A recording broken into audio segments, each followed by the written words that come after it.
We have another performer coming up here, and her name is Ginger Parnes, and she is delighted to be on stage. She was 3 years old when her two older brothers sent her on stage at a Saturday matinee talent show at the Tower Theater in Miami, where she sang a song, and as a 3-year old, she won. So ever since then, she's been delighted to be on stage, and we're really excited to have her back for.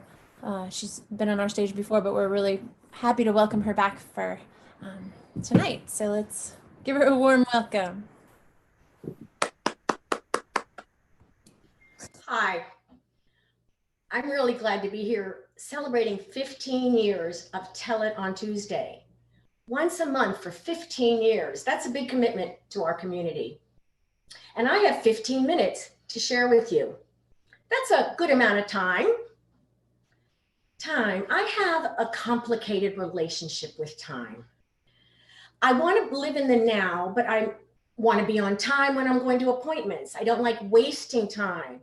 I don't like being late. I like scheduling things, especially my exercise classes. I want to be on time. It's 2008, and I belong to a gym now for several years. I like doing the group classes. I like the energy of the other people. Lately, I've been doing the stationary bike classes, spin classes. Now, the room has got a limited amount of bikes in it, so we have to phone ahead 24 hours to reserve a bike and agree to be there no less than 5 minutes before the class starts. I phone ahead in a timely manner and walk in. I don't see any empty bikes. Maybe somebody doesn't know the rules. Just call ahead of time. Maybe somebody has snuck in. I think it's that woman over there in the orange leggings. She won't make eye contact with me. Isn't there a movie, The Bicycle Thief? Nobody gets off the bike. I think they're really rude, but I'm disappointed in my fellow man, but I'm out of here. Hey, but I scheduled time to exercise and I'm gonna get some exercise today. I go look at the schedule. Chrissy's Dance Fitness. That sounds good. It starts in 3 minutes, so I can get there right away on time. I walk into a big, beautiful room. It's got 2 big walls of mirrors, a beautiful floor. I think I've taken a yoga class in here before.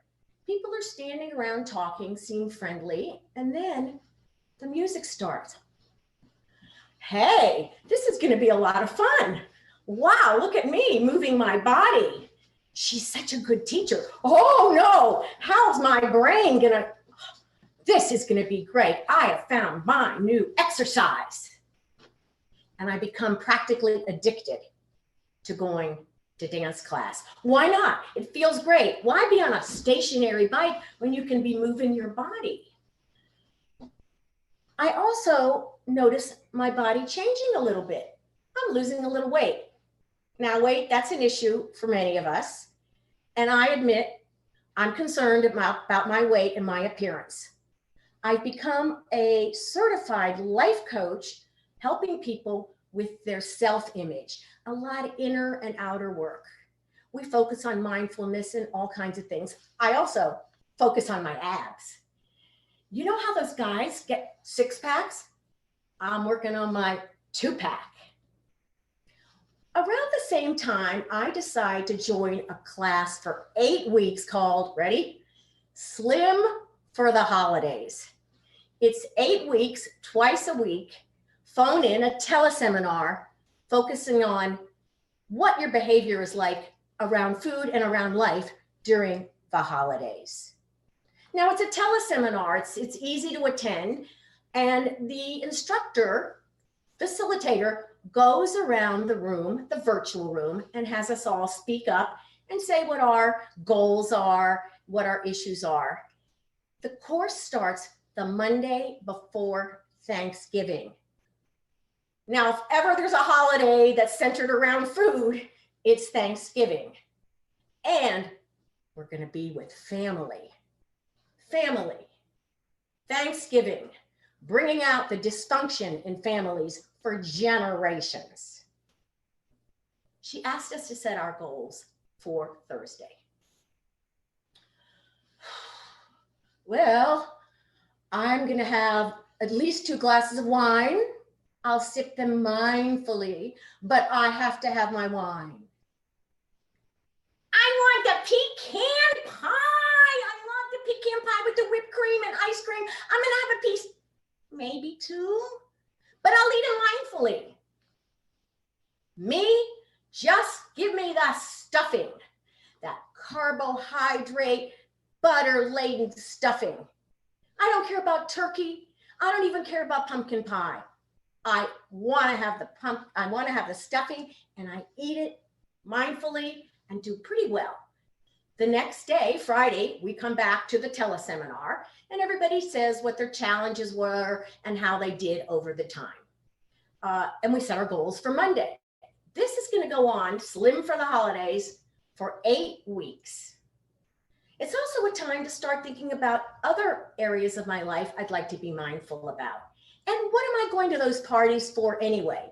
Am I going to be with people and connect? Or am I going there to stuff my face? I make new rules for myself. Only eat sitting down. And I don't want to be that woman who's having a really nice conversation with her friend while she's stuffing her face. I'm not going to do that. So we go through this, and I'm really lucky because the Friday class ends at 9:30, and I can get to my dance class on time. We go on for this, a time for paying attention a little differently, and finally, we come back on the middle of January's last meeting. Everybody in the group either lost weight or didn't gain weight over the holidays. And our friends are just starting to set their New Year's resolutions after that season of excessiveness. The next year, I decide to step up and be the facilitator. It's not so hard to be a facilitator in a teleseminar. It's way before Zoom. You don't have to dress professionally from the waist up. No makeup, no jewelry, just show up. The group is a great group, and I follow the same format. Monday, an hour, Friday, half hour, and I get to dance on time every time. And then one day, this meeting's going longer than I wanted. I'm going to be late to dance class. Maybe I can just sign off. You know, I think of that guy on the TV ad. He holds up a piece of paper to the phone and this teleconference. A lot of static. Can you hear me? I guess I'll talk to you Monday. Bye. I can't do that. I'm the facilitator. I'm here to support these people. And I decide right then and there, I don't like this feeling I have in my body about being late and being on time. Why should I let something that's going to happen a half an hour from now cause such tension in my body? Why all this stress about being late? No, I'm not going to do this. I'm going to be present in the moment with these people and finish the class and not care about what time I walk into class. We finish up, I walk out, I grab my purse and my keys. I don't look at the clock. I get in my car. Oh, I better cover up the digital clock. I don't want to know what time it is. I'll put on the radio. No radio. What if the DJ announces the time? I end up having the most peaceful, wonderful drive over to my gym. I'm looking out the window. I've opened the moonroof. This is a great way to be. I'm learning not to be thinking about time. No hurrying, no scurrying, just being in the moment. I find a parking spot, get out of the car, slam the door, and I hear this unfamiliar woman's voice say to me, "Oh, so you're late to class too." No, I'm just on time for my life. And that was the before time. BC, before COVID. And now we are living in a different time. Things have seemed to slow down. We're living in a pandemic, a new way of life in uncertain times.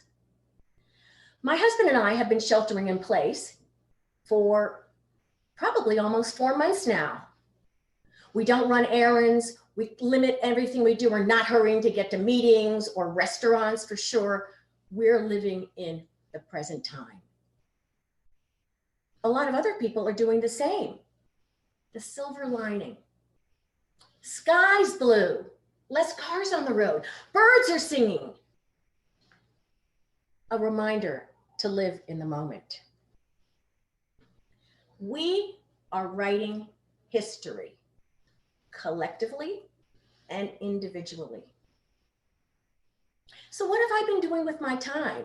Well, I've been trying to be in the moment, and sometimes I don't even know what day it is. Shelter and food is a primary thing for all of us. Well, we have shelter and we have plenty of food. We cook, we clean, we cook, we disinfect, we clean, we wash our hands. I remember that when stage bridge classes were happening, we had a guest teller at our class, but he was a doctor. And he taught us how to wash our hands very slowly. I keep informed about what's going on with the coronavirus, and it's horrifying. Such a loss of life and livelihoods. My friends have lost jobs, closed businesses. My friend Terry, who's 100 years old, was born in the 1919 pandemic and dies in the 2020 pandemic. There's marches and protests everywhere for Black Lives Matter. I want to go out there and protest. I'm in that at-risk group. I make donations. I sign petitions.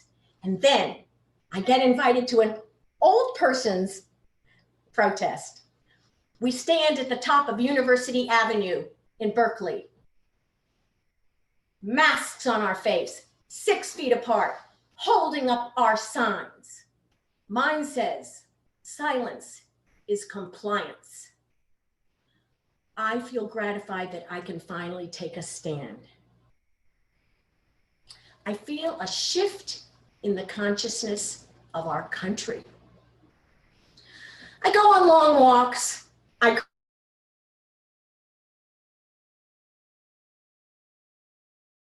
living room and Jeff joins me. I talk to my orchids.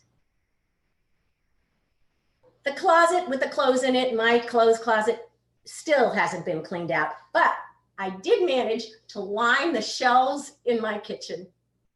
One night for fun, I decide I'm going to set my hair in curlers, something I haven't done in decades. Where is that box? Get the box out. Oh my God, the last time I used this box, Lila, my daughter's 5 years old, and I set her hair. They're all there. I set my hair in curlers. I think it's fun. I put a hairnet on and I sleep on the curlers. That was not fun. Did we used to do that every night? Prior to the pandemic, people would say to me, Ginger, if you had all the time you wanted to do anything, what would you like to do? And I would say, I'd like to stay home, talk on the phone, write handwritten letters. This is not what I meant. When we went to shelter in place, I said to Jeff, there's no chance that I'm going to write the novel of the century now. But I want to do something productive if I was going to be inside for a month. That was naive, a month. So I start handwriting letters. I rate my mother-in-law B in Detroit. She's 96. I start asking friends, who would you like me to write? Do you have an elderly parent or relative you'd like me to write? I'm writing a dozen of those people now. Dear Aunt Anita. I talk on the phone, in-depth conversations with people that I haven't even talked to in years. And with Zoom, oh my gosh, we can be anywhere we want to be, meeting after meeting after meeting. I thought I was supposed to slow down. At least my dance class is on Zoom and I can get out of that chair. I strive to be in the moment, even in this crazy time. I'm aware of the political games being played, the death toll, the injustices. What I can do is just be here and take care of myself right now. The saddest thing for me has been not having guests over. Jeff and I love to entertain. We love hearing laughter in the house and people talking. I walk around my silent house. Empty chairs and empty tables where my friends have come and gone. Today is my birthday. And the good thing about Zoom is that I get to be with all of you. We'd never be together. Someone from San Diego, Houston, Miami. Hi, Linda. I get to have a party and invite all of you. I don't have to clean the house. I don't have to shop, cook, serve, clean up. I like doing all that stuff, but this is so much better. I just get to be with you. And I'm grateful for that. What a blessing. You know, I am just on time for my life.